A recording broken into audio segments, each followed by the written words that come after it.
Estaba próxima la Pascua de los judíos y Jesús subió a Jerusalén.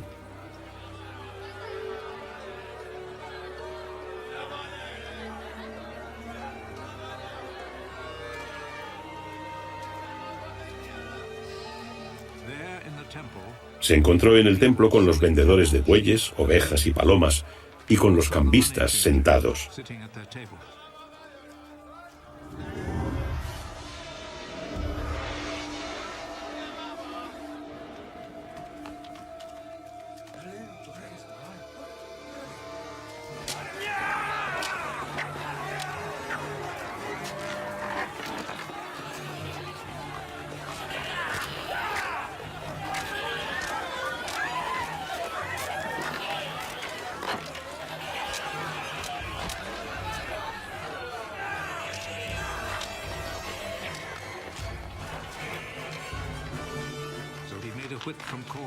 Y haciendo de cuerdas un látigo, expulsó a todos del templo con las ovejas y los bueyes.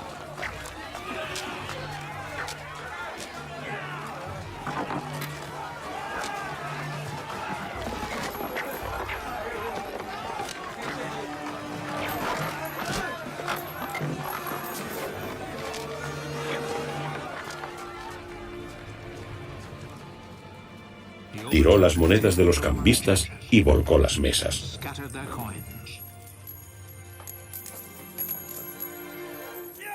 Dijo entonces a los vendedores de palomas: «Quitad esto de aquí».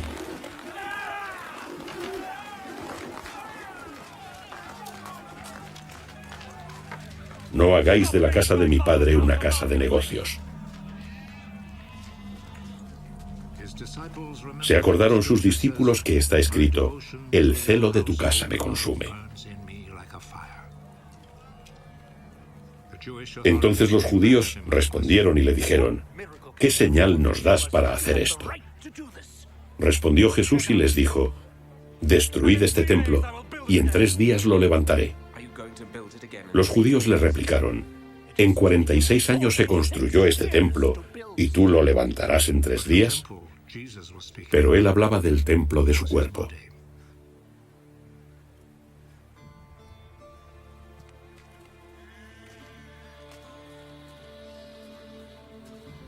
De aquí que cuando resucitó de entre los muertos, sus discípulos se acordaron de que lo había predicho y creyeron en la Escritura y en las palabras pronunciadas por Jesús.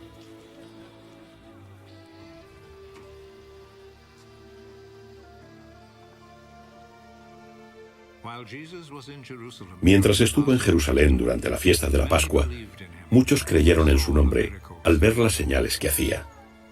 Pero Jesús no se fiaba de ellos porque los conocía a todos y no necesitaba que nadie le informara sobre hombre alguno, pues él mismo sabía lo que hay en cada hombre.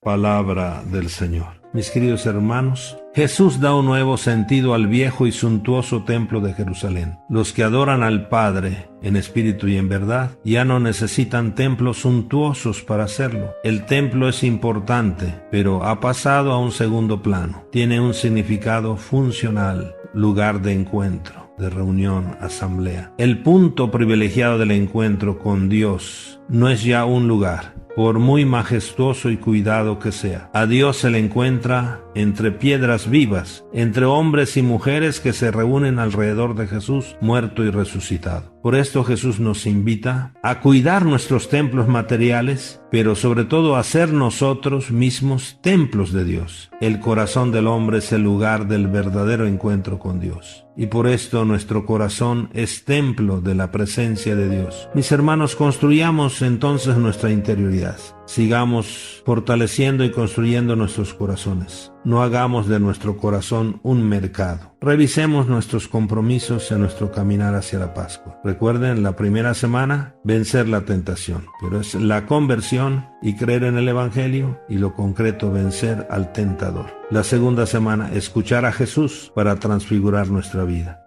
Y en este tercer domingo, ser templos nuevos, construir nuestra interioridad. Cuando Jesús protesta, podemos decir hasta violentamente, contra los abusos que se cometían en los atrios del templo, no lo hace solo contra tales abusos, sino que lo hace también proféticamente contra el culto mismo que se daba en el templo. Él se pone como alternativa del culto antiguo. Está ya agotada su función, que era la de orientar a todos hacia Cristo como definitivo punto de presencia y de encuentro con Dios. Con Jesús había llegado entonces el momento del culto en espíritu y en verdad, del que hablará más tarde en el diálogo con la samaritana en el capítulo 4, versículo 23. El pasaje del Evangelio termina con una nota muy fuerte. Muchos creyeron en Jesús al ver las señales que realizaba. Pero Jesús no se fiaba de ellos porque conocía lo que hay en el hombre, sin necesidad de que nadie se lo dijera. Es la ilusión de una fe que puede ser también la nuestra, que se queda en la fachada del templo, es decir, en una práctica exterior,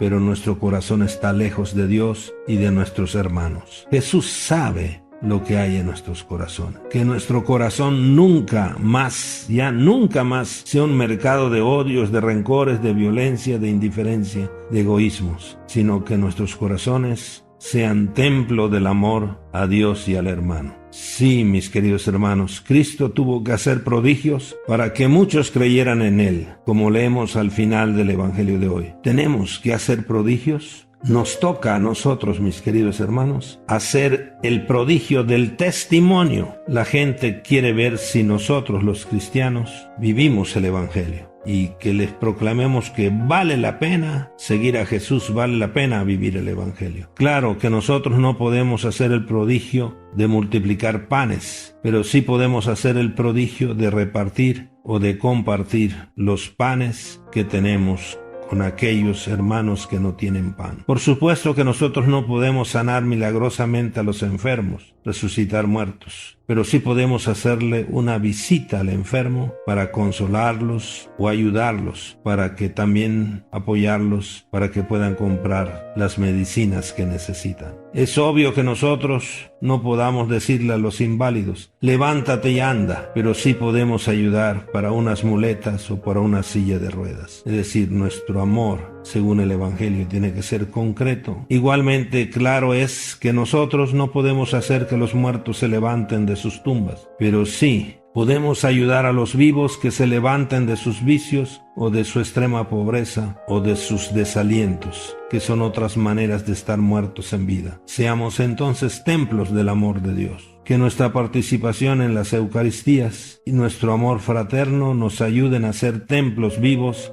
de la presencia de Jesús en nuestras vidas. Cuidemos y respetemos nuestros templos materiales y que nuestro corazón sea un verdadero templo donde reina el amor de Dios. Mis queridos hermanos, para ser templos vivos, escuchemos a Jesús, que hoy nos invita a trabajar nuestra interioridad de ser casa del Padre. Jesús primero se nos presenta él mismo como el nuevo templo en el que la humanidad y Dios se han encontrado con plenitud y para siempre. Destruyen este templo, yo lo levantaré, lo reconstruiré en 3 días. Segundo, Jesús nos invita a hacer de nuestros templos materiales una verdadera casa del Padre y no un mercado, por eso el celo de tu casa me devora. Tercero, Jesús nos quiere como templos vivos del amor del Padre. Es nuestro corazón el lugar de encuentro íntimo con Dios que nos hace vivir como hermanos. Para ser templos vivos necesitamos romper con nuestros ídolos y abrazar la cruz de Cristo.